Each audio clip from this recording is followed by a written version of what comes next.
Five little ducks went swimming one day over the hills and far away. Mother duck said, "Quack, quack, quack." But only four little ducks came back. So let's take away five.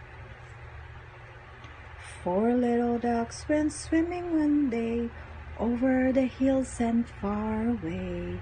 Mother duck said, "Quack, quack, quack." But only three little ducks came back. And let's take away number four.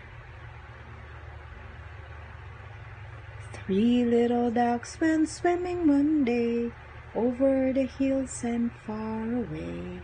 Mother duck said, "Quack, quack, quack." But only two little ducks came back.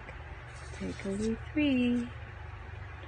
Two little ducks came swimming one day over the hills and far away. Mother duck said, "Quack, quack, quack."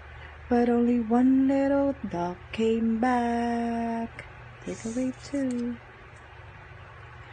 One little duck went swimming one day over the hills and far away. Mother duck said, "Quack, quack, quack." But five little ducks came back. 1, 2, 3, 4, 5.